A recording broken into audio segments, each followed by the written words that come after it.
This was no ordinary exoplanet. It was a living, breathing time capsule, a world where the age of reptiles never ended. Dinosaurs still roamed this ancient landscape, untouched by the cataclysmic events that had wiped them out on Earth millions of years ago.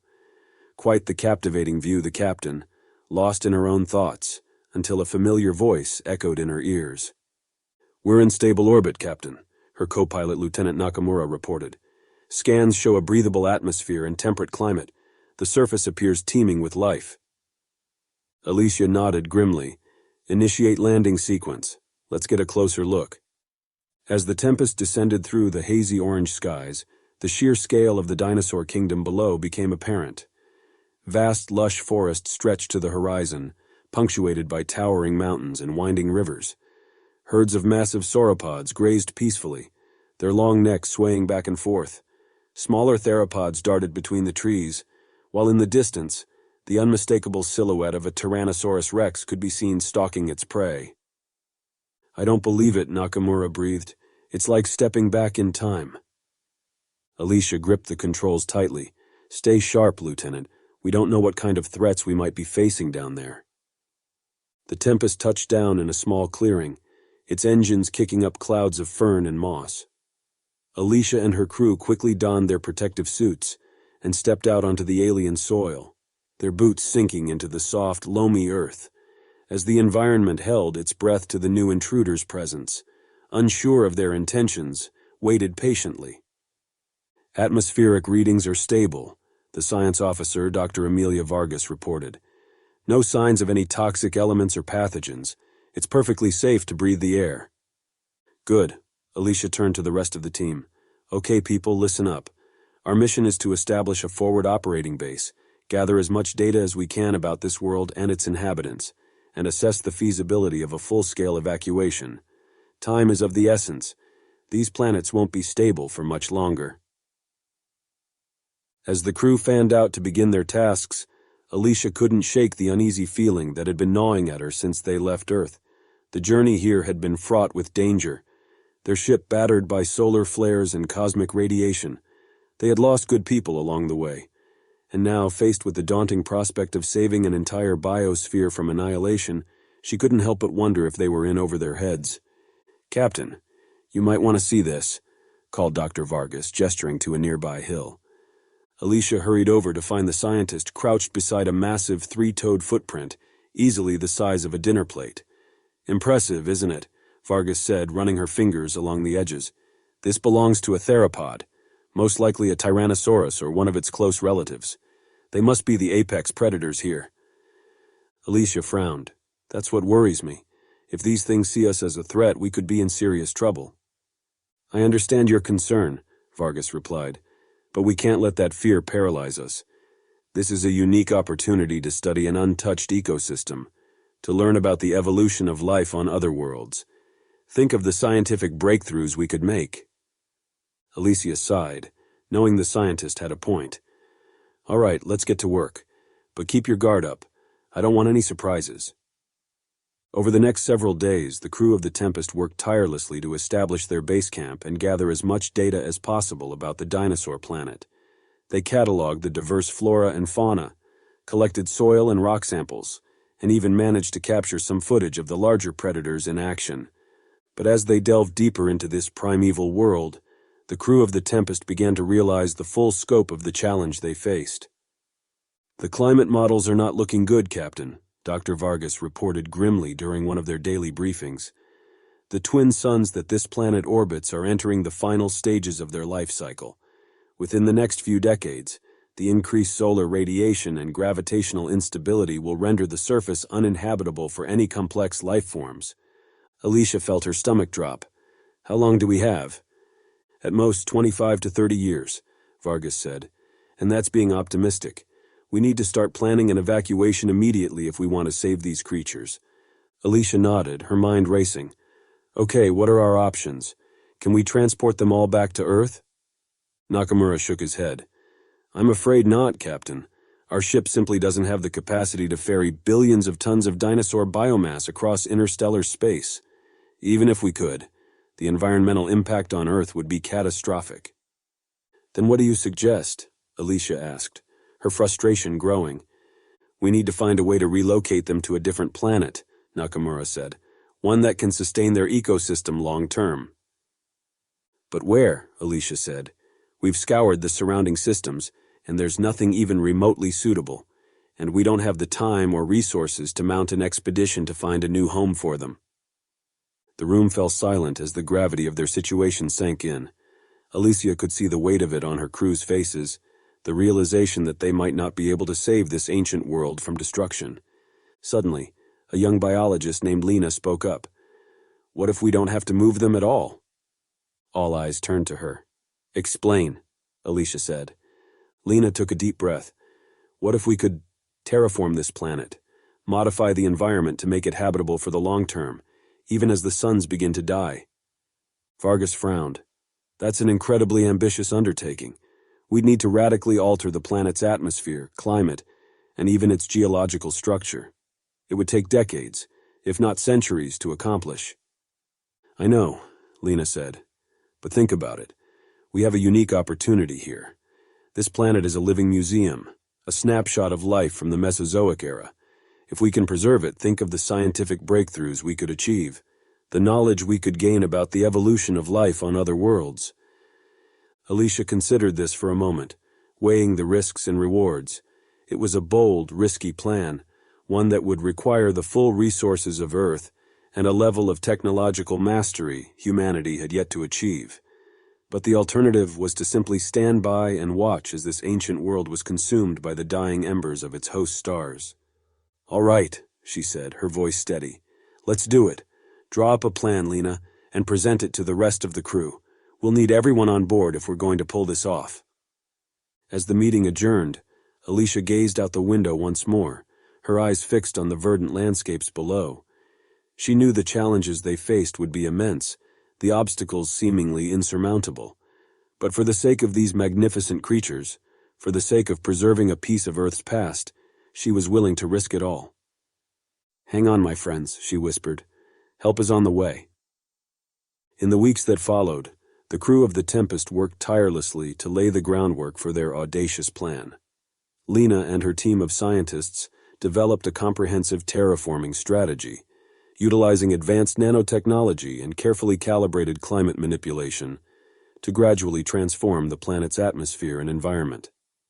Meanwhile, Alicia and her crew began the arduous task of establishing a permanent human presence on the surface, constructing a network of habitats, research stations, and staging areas to support the massive undertaking. Supplies, equipment, and personnel were ferried down from the Tempest in a constant stream as the crew worked around the clock to prepare for the challenges ahead. As the months continued, the scope of the project only grew more daunting. Unexpected challenges arose at every turn, from violent storms and seismic activity to hostile encounters with the planet's apex predators. But the crew of the Tempest pressed on, driven by a sense of purpose to save this ancient world. As no one else would heed the call, the troubles would soon find the team working their asses off just to figure out how to keep everything from falling apart. It soon began with a series of strange tremors that rippled across the surface, causing the ground to shake and the very air to hum with an unsettling energy. The scientists on the terraforming team scrambled to analyze the data, their faces growing pale with each new revelation. "Captain, we have a serious problem," Lena reported, her voice laced with urgency. "The planet's core is becoming unstable. There's some kind of disturbance deep within the mantle, and it's causing the entire crust to destabilize." Alicia felt her heart sink. "How bad is it?" "Bad," Lena said grimly. "If we can't find the source of the disturbance and stabilize the core, the entire planet could literally tear itself apart within the next few weeks." Alicia's mind raced as she processed the implications. Their carefully laid plans, their years of painstaking work, all of it could be undone in an instant, and the consequences for the dinosaurs they were trying to save would be catastrophic. "Assemble a team," she said, her voice steady. "We need to get down there and figure out what's going on before it's too late." Alicia, Lena, and a small squad of heavily armed security personnel descended to the surface, their shuttle touching down amidst the trembling landscape. As they made their way towards the nearest research outpost, the scale of the crisis became increasingly apparent. Massive cracks had opened in the earth, spewing plumes of noxious gas into the air. Entire forests had been leveled by the shaking, and the once placid rivers now raged with churning, turbulent waters. And everywhere the dinosaurs were in a state of panic, their roars and bellows echoing across the devastated terrain. "We need to get to the core monitoring station quickly," Lena shouted over the din. "That's where we'll find the answers we need." They pushed forward, battling against the shifting ground and the occasional charging theropod, until finally reaching the battered research facility. Inside, the scientists were in a state of barely controlled chaos, their instruments flashing with ominous readings. "What's happening?" Alicia demanded, grabbing one of the technicians by the arm. It's not natural," the man stammered, his eyes wild. "The core instability, the tremors, they're being caused by some kind of artificial disturbance deep within the planet's mantle." Alicia felt a chill run down her spine. "Artificial? You mean someone or something is doing this?" The technician nodded, his face pale. "And whatever it is, it's getting stronger. If we don't stop it soon, the entire planet will be torn apart." Alicia turned to Lena, her expression grim. "We need to find the source of this disturbance, and we need to do it fast. The fate of this entire world may depend on it." As they ventured deeper into the planet's treacherous interior, guided by the faint readings from the core monitoring station, Alicia couldn't shake the growing sense of dread that had settled in the pit of her stomach. What kind of force could be powerful enough to destabilize an entire world, and what did it want? The answer, when they finally found it, was more terrifying than any of them could have imagined. Nestled deep within a network of cavernous tunnels, pulsing with an eerie, otherworldly energy, was a massive alien construct, a device of unfathomable complexity and power. And surrounding it, like some kind of twisted guardian, was a creature unlike anything they had ever seen. It was a being of pure energy, its form shifting and undulating as it sensed their presence. Alicia and her team opened fire, but their weapons seemed to have no effect, the energy bolts simply dissipating against its ethereal body. "What is that thing?" Lena cried, her voice trembling with fear. Alicia shook her head, her mind racing. "I don't know, but we need to stop it before it destroys this entire world." Gripping her weapon tighter, she ordered her team to fan out and try to flank the towering, energy-based entity. As they maneuvered through the labyrinthine tunnels, Alicia's thoughts raced, trying to make sense of what they had stumbled upon. Was this alien construct the source of the planet's instability? And what was the connection between this ethereal being and the ominous device at its center? She knew they had to find a way to disable it, before the entire world was torn apart. Suddenly the creature let out a deafening, unearthly shriek, its form pulsing with raw power. The very air seemed to crackle with energy, and the ground beneath their feet began to tremble violently. "Take cover," Alicia yelled, diving behind a large rock formation as the tunnels around them started to collapse. Debris rained down, narrowly missing her and her team as they struggled to maintain their footing. When the shaking finally subsided, Alicia cautiously peered out from her hiding place. To her horror, the alien device was now glowing with an intense, pulsing light, and the creature's form had grown even larger and more imposing. "It's going to tear the planet apart," Lena shouted, her eyes wide with panic. "We have to stop it now." Alicia knew they were running out of time. Gritting her teeth, she emerged from her cover and unleashed a barrage of fire from her weapon, hoping to distract the creature long enough for her team to find a weakness. But the energy bolts simply bounced off the being's shifting form, and it turned its attention towards Alicia, its gaze burning with a primal, alien fury. "Captain, look out!" Lena cried, but it was too late. The creature lashed out with a tendril of pure energy, slamming into Alicia's chest and hurling her backwards with bone-crushing force. Alicia hit the ground hard, the wind knocked out of her. As she struggled to breathe, she watched in horror as the creature advanced, its tendrils reaching out to envelop her. "No!" Lena screamed, rushing forward with her own weapon blazing, but her efforts were futile, the energy bolts having no effect on the relentless entity. Alicia could feel the creature's grip tightening around her, its power crushing the life from her body. In those final agonizing moments, she realized the terrible truth. This was no natural disaster. This was the work of an alien intelligence, one that had somehow managed to infiltrate and destabilize this ancient world. And now, with her team powerless to stop it, that intelligence was poised to destroy everything, including the countless dinosaurs that called this planet home. As the darkness closed in, Alicia's last thoughts were of the majestic creatures she had sworn to protect. She had failed them, and now their entire world was doomed. The Tempest's crew, devastated by the loss of their captain and the realization of their impending failure, frantically searched for a way to stop the alien device and the entity that guarded it. But try as they might, they could find no weakness, no vulnerability that they could exploit. Time was running out, and the planet's core was growing increasingly unstable. Soon, the entire world would be torn apart, and with it, the last remnants of the Mesozoic era.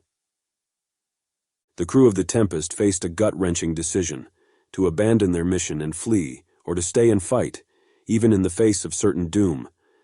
It was a choice no one should ever have to make, and the weight of it hung heavy in the air as they huddled together, desperately searching for a glimmer of hope.